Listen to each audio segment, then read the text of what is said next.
And welcome to the Metal Mixtape here on KSKQ's 89.5 FM Ashland, Oregon, 94.1 FM Medford, Oregon, and streaming online on kskq.org. It's the boy, it's the Don DJ Ramo. It is interview time. It is interview time. And I am honored to have Alex Haines on the air, a multi instrument musician, a total badass. And I'm just totally honored to have you on the show, Alex. How are you doing tonight?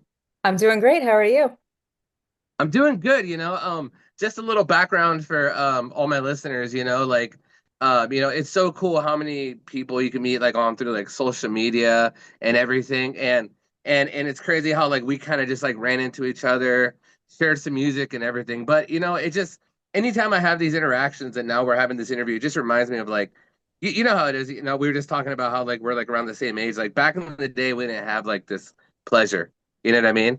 And now it's like nowadays you have like this immediate connection with somebody across the country, and you're in New York, right? Yeah, I'm just outside Manhattan. Oh, that's awesome. So first off, how's it going over there? What's the weather like out in New York, and It is how's it going over there? unseasonably warm.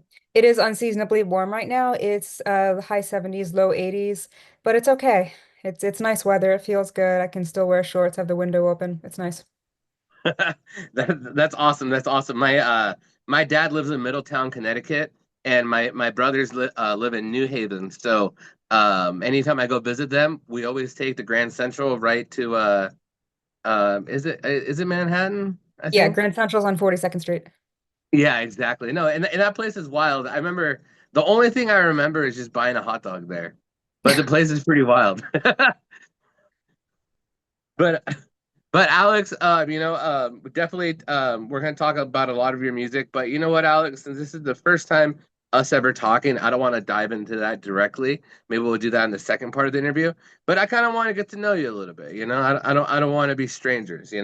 So with the album we're talking about, the 2021 release, instrumental sessions.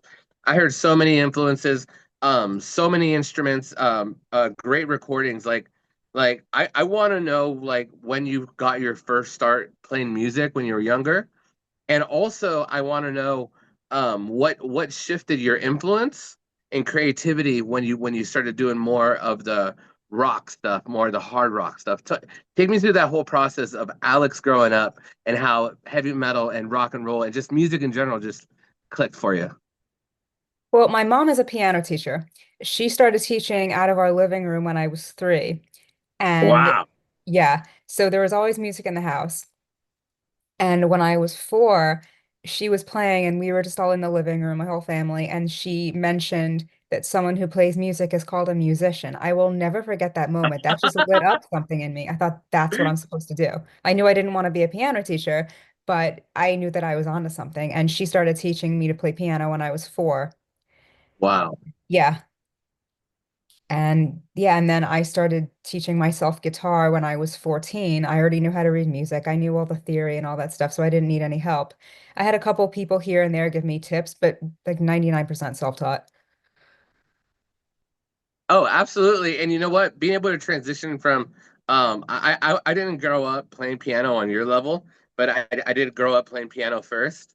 And I feel like when you sometimes have a knack for like just the key changes and all that, it's pretty easy to kind of translate them over to like another instrument.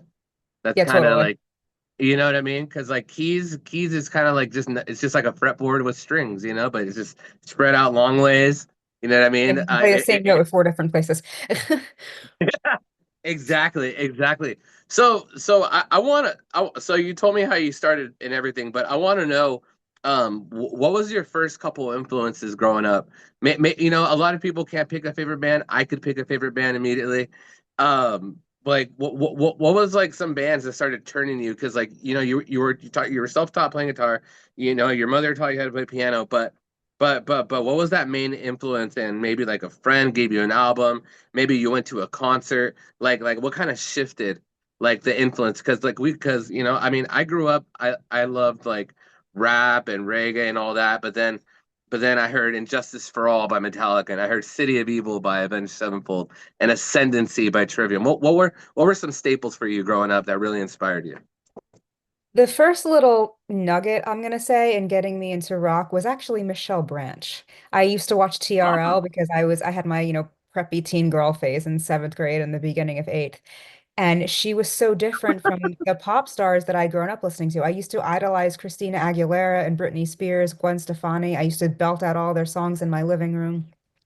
I actually sang I Turn to You by Christina Aguilera for my seventh grade talent show, believe it or not. wow, that's Yeah. awesome. That's Yeah. And the awesome. following year, I I can relate. sang, what was it called? All You Wanted by Michelle Branch in eighth grade. So the transition was already underway. And then that was the beginning of eighth grade. And then I'm going to say, oh, we have to backpedal a little bit. It was actually the end of seventh grade when I first heard Lifehouse on the radio. I was Oh wow. absolutely obsessed with them.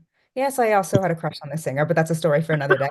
Um, but it wasn't just that. It was that, oh, this is heavier than what I normally listen to, but this is doing something. Like, this is really hitting me in some type of way. And then I started noticing that there were some heavier bands that were being featured on TRL, like Sum 41 and Linkin Park. So I immediately went and bought their albums, and Chester became one of my biggest vocal influences. Like when I heard him scream in the middle of Runaway, I thought I need to know how to do that. So, Dude. yep. You're gonna hear lots of screaming on the next album. Cool. I'm looking forward to it. And to be honest, like Like by I the haven't end of heard eighth grade, I was already into Slipknot, System of a Down, Korn, and then that was it. I wasn't writing pop songs anymore. before you started doing like, a lot of all this music all on your own, like did you ever join any bands in high school or out of high school like before you became like a self-produced like artist? Like did you ever do any bands? I have had two bands. I had one band in college. It was called Antisocial Butterfly. I shit you Nice. not. Yeah. One of the reasons I stopped was I hated that people kept laughing when I told them the title. Like, no, you're not supposed to laugh when you hear the name of a metal band, jackass. But I do like my puns. I won't lie. I'm currently wearing a shirt that says, "Without music, life would be flat." Yeah. Ba-dum-tsh. I don't know Oh, if you can. nice. Yeah. I like it. I like it. Here's one of my cats sitting next to me, by the way. Oh, He likes awesome. this. I love His name cats. is Ripper. He likes to sit on all the Zoom calls. Right, Ripper? Yeah. Oh yeah, yeah. I think I remember one time we interviewed Accept, and Wolf Hoffman brought out his cat for us. So Oh yeah, I've got my other one. I don't know where the little one is. I got two of them, but Ripper, the big boy, he likes to sit on my desk when I'm doing all the interviews. It's very cute. that's awesome. So Yeah. with these bands that you were playing, and were you doing like was this like your first experience doing live shows? Well, I mean, you did say Yeah. that you did the talent contest in the seventh grade where you sung Christina Aguilera. Were you constantly doing shows too? The only shows I did as a child were talent shows. I didn't have a Okay. band. I was, like, I'm just gonna come out and say it. I was the most polarizing figure in my small town. I was bullied mercilessly, and I didn't have a lot of friends. Most people did not want to be associated with me. So being able to actually form a band was impossible. And I figured that when I started reading books like, I think it was called Home Audio Recording for Dummies or something like that. I got that book in the early 2000s. And so that was my first exposure to learning how to do sound engineering. I didn't have the gear because I didn't have the money to buy it, but I was just tinkering around with some shit on my computer. I had a little amp that was maybe 1 foot in full volume, and I would play in my basement. I was teaching myself that, okay, I've got to figure out how to do this. I was overlaying vocal tracks and guitar tracks, and it was so bare bones. And I had a keyboard that could simulate instruments, like every instrument out there. Now I have an electric piano in my bedroom that does just that. It's a lot more sophisticated. But that was my first start with sound engineering because I thought, well, if I can't get a band together, I've got to be able to translate what I hear in my head into actual instruments. And now, all these years later, MIDI's gotten more popular. So that's how I program my drums, my string section, bass guitar. I do play the string sections on my piano. It's just my piano set to the string orchestra setting. But I program everything with MIDI because I write by ear and then I teach my hands later. So that's my That's process. awesome. That's interesting. I've still yet to try something like that.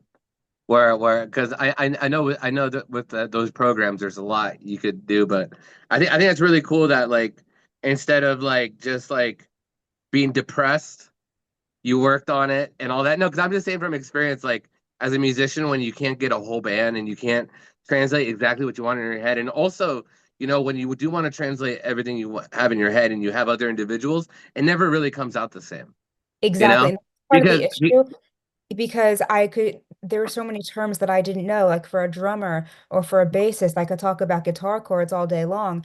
But if I say, well, I hear this thing in my head, but I don't know how to say it in words, you're stuck. So when I started using GarageBand and then I bought Logic Pro X and I realized that with MIDI I could simulate so many different sounds, not just instruments.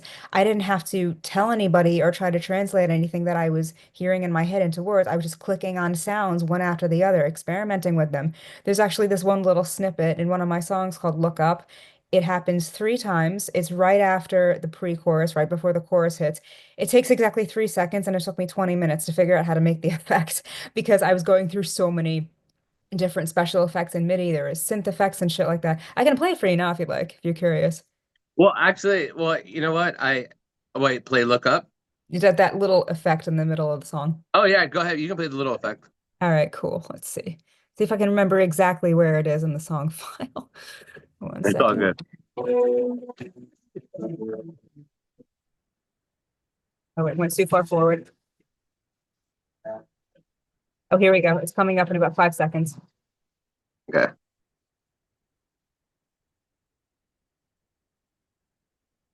3, 2, 1. I don't hear anything. Oh shit, really? Oh, Yeah. okay. Oh, maybe I have to change the settings. Oh, audio settings on the computer. Gotta love technology. Ugh, all right. I can't share. I'm not sharing my screen. That doesn't do anything. Oh, huh, that's weird.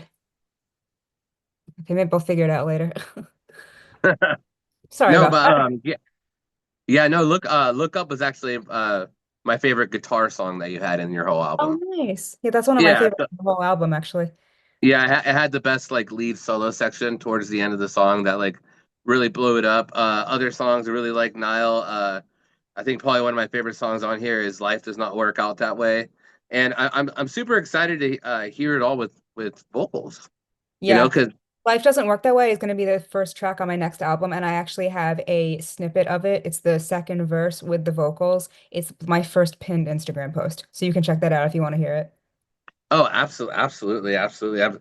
So how about orchestrating this whole album with your structures and everything, did you just go into each song like already having like a certain basis you want to construct your song around, or did you like just go and just start producing music? How did you go about creating all these songs, and also like where do you pull your inspiration from as far as like emotionally, like when you Trauma. sing, yeah, you know, like for me, like a lot of my music derives from like struggle, pain, overcoming.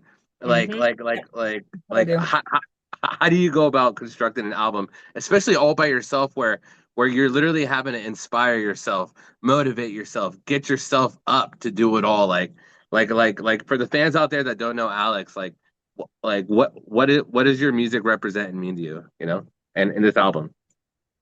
I'm an alchemist, so when I'm in pain, I get what I call the song bug. I'll have a little piece of a melody start to form in my head, and I just grab a piece of paper or my laptop, and it just starts flowing. I don't really even have to think about it. That's awesome. No, I absolutely love it. No, I listened to the whole thing last night, and I was like, man, I even wrote a note on the side. I was like, if she's doing this all by herself, she's doing so much work. You know, it's just it blows my mind, but it's just it's totally amazing, and it just shows the work ethic. For if I were to play two songs off the instrumental sessions, what would be two songs you would want me to play? Because of course in radio, if I could play the whole album, I could. But if there's two songs that meant a lot to you, and I know every song means a lot to you, but if there was a couple where you were just like, oh, I'm so happy. Oh, they brought it up. Like, what would you want me to play for the new listeners and new fans of Alex Haines on the radio? Well, Sweet Strawberry is going to be the first single off the next album. I've been bumping up that song a lot. It's got, I think, 14,000 streams on Spotify right now. Awesome. Yeah, I just followed Um, you there. So. yeah, cool. Thank you. The other one, oh my God, so hard to choose just one. Hmm. Yeah, because if not, I'm gonna pick Look Up or Life Does Not Work Out That Way. You can play Look Up. Look up. Look Up is a very unique song from the rest of my repertoire. First of all, actually, it was that one and Sweet Strawberry I started writing in my sleep. Oh wow. It's hilarious. Yeah. Yeah, different subject matter. I wrote Sweet Strawberry in 2006 and I wrote Look Up in 2017. So there was quite a gap in between the two of them. But with Look Up, that ends on a more positive note. Most of my songs are about struggle, pain, heartbreak, family trauma, shit like that. Life Doesn't Work That Way is about trauma with a specific relative of mine. I'm basically saying, hey, stop doing what you're doing because you're sabotaging yourself and I know a better way and you're not listening. It Yeah. That's why it's called Life Doesn't Work That Way. It doesn't work the way you think it does, and that's why you're miserable. And I'm trying to help, and you just think I'm out to get you, and it's hurting me. I wrote And no, that song in about 10 minutes. Yeah, no, that was it one of the songs. It was just start to finish. It was done. that's But awesome. with, No, and I like the way you explained it, how like it just came to you because I'm always doing the same thing where like even though I don't have an instrument in my hand, I'm just thinking of stuff, you know. yeah, So I think that's totally awesome. And yeah, it is true, you know, like life is hard every day and we all go through our struggles and it's weird because like you know as individuals like we feel like we're always in our own universe, you know what I mean, like and but you don't realize that like everybody's in their own universe, you know. So when you feel certain thoughts or you feel motivated a certain way or angry a certain way and everything, it's really crazy how like we're all kind of just going through it, you know. And I think when you understand that like pain's always going to be there and how are you just going to deal with it every day is the real question. It's like then you're able to get through it, you know. But you know you have to understand that like life's just hard. It's just it is, you know. And even when we're spoiled, you know, like right now we're talking on like some devices from 3,000 miles away, but I'm sure you know, and that's a lot to be thankful for. There's people in the 50s who would be like, "What is this alien technology?" You know what I mean? And now we're yeah. like, you know, and right now you just wrote your entire album by yourself. And that's something you wouldn't be able to do 30 years ago in your own space. You know, you need a big studio, you need hundreds of mics and everything. So, you know, as And much as life, that was one of the other reasons why I realized that being a solo artist was better, which was my initial goal anyway. I just thought I had to have a band because I thought I couldn't do it all myself. And it's just fighting with producers and like, oh no, I said turn up the drums. Why did you turn them down? Oh, I did you just completely delete my left-hand keyboard part because you didn't like it? You think I wasn't going to hear that? It's just stupid shit like that. I don't want to deal with that. And once I discovered MIDI, I thought, wait, I don't need to do this. I don't need a band. I don't need another producer. I can be my own fucking producer. yeah. It makes No, things hey, easier on hey, the business hey, side as well because I don't have to worry about splits with anybody, giving another producer part of my royalties. It all comes to me. I write everything, I produce everything, I publish everything. It's all me. So it makes things a lot easier. I love it. I love it. You are an absolute workhorse. When Yeah. when you're not doing your music, what's your go-to to relax? Hey, Like kitty. cats that walking across the screen. Rippy. Excuse me. Yes. Love to play with my cats. I'm a fitness junkie. I'm always working out. I got my ballet bar over here. Oh wow. Yeah. I have some clothes drying there, so you can't put them in the dryer, so I had to put them on my ballet bar. It's UPF clothing, so it's good sun protection. But anyway, um, I work out, I do ballet, I go jogging, I'm stretching, I lift weights, some Pilates, what else? I do a lot of art. I have sketchbooks, coloring books, paint by number kits, cross stitch designs. Yeah, I'm always doing something. That's awesome. That's awesome. Do you go out in the New York music scene a lot and go out to like local shows and stuff and all Not as that? much as I used to be perfectly honest. It's It's not what it used to be. is it just because it's like it's clicky or toxic or maybe There's some like quirkiness. They're just the bands that I used to follow, they're not playing live as much anymore. I've noticed a big shift going inward. Like people are listening to music on their phones or on their computers rather than going to shows. And that's also why I've recently started getting into sync licensing because I feel like since 2020, fewer people are going out in general and they still want their entertainment. So instead of going to live shows, they're watching TV, they're playing video games, they're watching movies. All of those require music in the background. If you get a good yeah sync placement in one of those, you're set for life. yeah no yeah for So sure. I instead think of that's focusing on what I was initially planning on, which was getting a band together and touring as much as I could, I'm thinking, you know what? That's actually rather exhausting. And honestly, I don't want to leave my cats for that long. They're very needy. They require lots of attention. I love them so much. I honestly don't think I've left them alone for a single night in a couple of years. They wouldn't do well with that. But if I just get a lot of sync placements and Spotify streams, that's still getting my music out to the whole world, and I don't even have to leave my living room. And as an introvert, that is the fucking dream. that is awesome. That is awesome. Can I ask you three fun, random, non-music, maybe music questions? Go for it. All right. Well, you already kind of answered this one, but because I was gonna ask you what's the artist you listen to that's furthest away from the music that you produce? Because you already told me you have so many pop influences, but maybe right now, like when you're not producing your own music and you're in this certain style of genres, like what is something that's complete opposite for you that you love listening to? I still really like Pink and Michelle Branch. Oh yeah, I love Pink. And I she's love I like the Moulin Rouge video with her, Oh my God, I Christina, used to sing that in my living room all the when time. when Maya was around, and then Yes. was Lil Kim. Push yourself off and try again, try again. Yeah. Oh yeah, no, When I believe me, was in my when eighth grade dance team, we were dancing to that song in the very first rehearsal. that's incredible. That's oh yeah, and believe me, when Christina Aguilera came out with like that huge long hair and everything. Yes, I love that. And then she had the red underlayer. Oh my God, I love that. I had the red underlayer in my hair too, but then the red was making my hair fall off and break out. It was awful. Like, fine, I'm going back to all black. Damn it. I appreciate you being on the Metal Mixtape. For all the listeners out there, go check out Alex Haines on Spotify. We're gonna play a couple songs off her 2021 album Instrumental Sessions. Anything you want to say to your fans, and also where can they find everything Alex Haynes? My Instagram handle is AlexHaines_SS. That's AlexHaines_SS. Fun fact, the SS stands for Shattered Serenade, which was my former band. That's awesome. Yeah, I'm not terribly active on social media. Instagram is my big go-to. You can also find me on Facebook. It's facebook.com/Alex Haynes music page. I think that's the only social media that I'm using right now, honestly.